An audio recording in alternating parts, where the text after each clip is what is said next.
Check कर लो सारे papers. ये ले, चाय के बजाय कोल्ड ड्रिंक ले आई।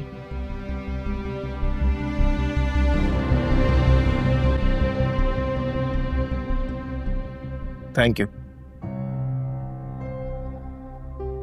यकीनन आपको जल्दी जाना होगा, इसलिए बस चाय बनाने का टाइम नहीं था तो ये ले आई। भैया आप आफिया के दोस्त हैं तो हमारे भी मेहमान हुए ना। Thank you. वैसे आप लोगों की दोस्ती काफी पुरानी लगती है।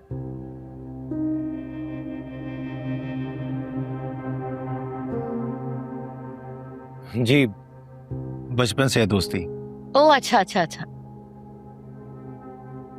एक बात कहूं, अगर आप बुरा ना माने तो,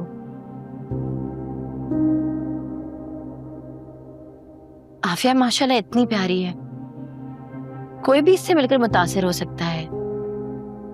आप लोगों की दोस्ती तो बचपन की दोस्ती है, तो कभी ये दोस्ती का सिलसिला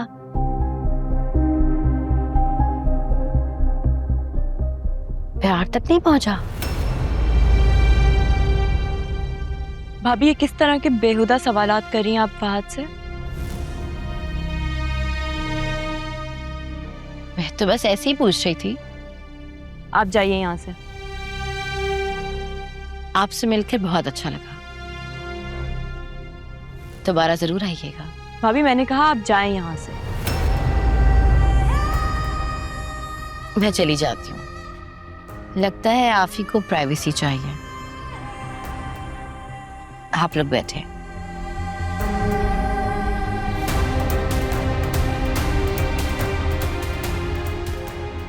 तुम क्यों इतना रिलैक्स बैठे हो? लेट नहीं हुए? हाँ देर तो वाकई हो रही है, चलो चलते हैं। वैसे तुम्हारी भाभी बहुत इंटरेस्टिंग लगी। चले लेट्स गो। आ जाओ। यार इतना काम पे फोकस करोगी तो फिर तो सब लेट ही उठो। अच्छा सुनो,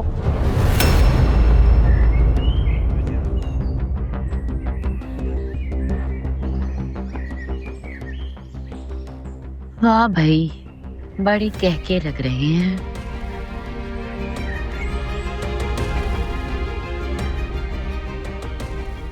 आई am sorry. It's okay. Afiya वो अंकल को कॉल कर लेना, वो तुम्हें बहुत मिस कर रहे थे।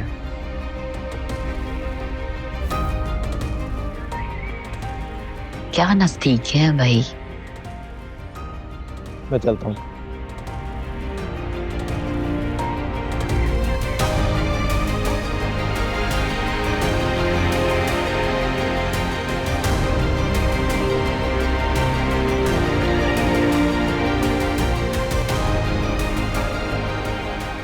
आप अपनी हरकतों से बाज नहीं आएंगी?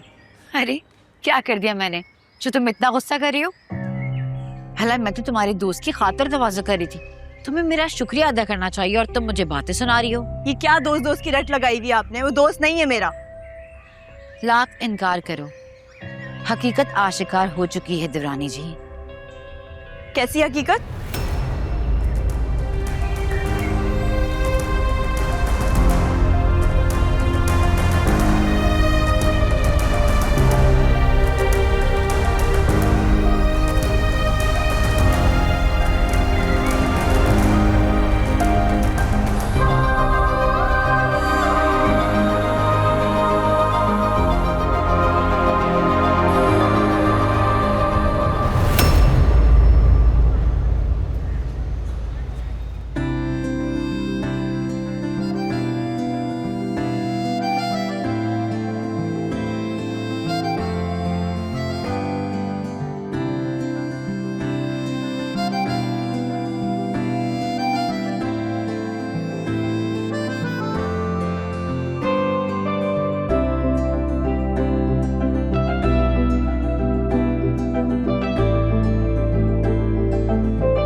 आप सच कह रहे हैं ना?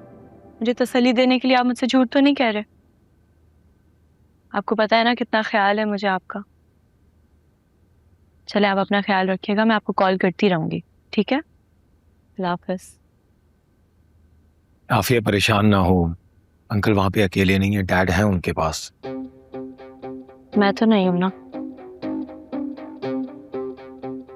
देखो चंद दिन की तो बात है, बस तुम दुआ करो कि वो जल्दी रिकवर हो जाएं, फिर वो इंशाल्लाह पाकिस्तान होंगे तुम्हारे पास।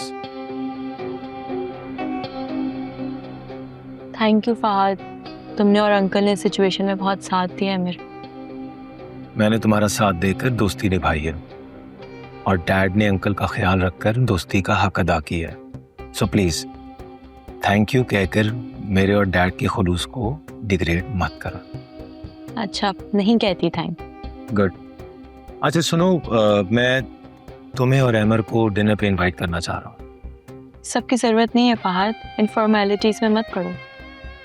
नहीं, फॉर्मेलिटी नहीं है, मैं तुम लोगों की शादी में शरीक नहीं हो सका था, तो मैंने सोचा एक छोटा सा अच्छा सा गेट टुगेदर कर लेते हैं। रहने दो। अच्छा तुम मुझे अमर का नंबर दो, मैं पर्सनली उसे फोन करके उसे इनवाइट करता हूँ। फहद, मैंने कहा ना इस सब की जरूरत नहीं है, रहने दो। तुम्हारे रोकने या टोकने से मुझ पर कोई असर नहीं होगा।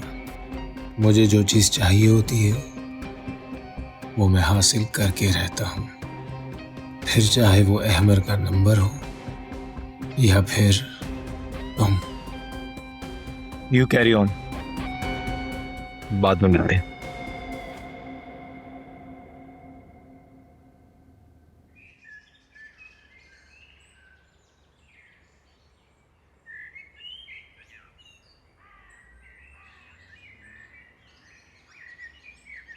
तुम्हें जरा भी शर्म होती ना तो चुल्लू भर पानी में डूब के मर जाते, लेकिन अफसोस ना तुम में शर्म है और ना ही गैरत।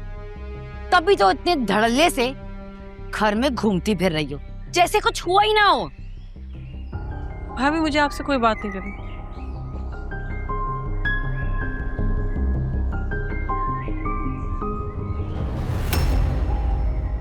रास्ता छोड़े भाभी।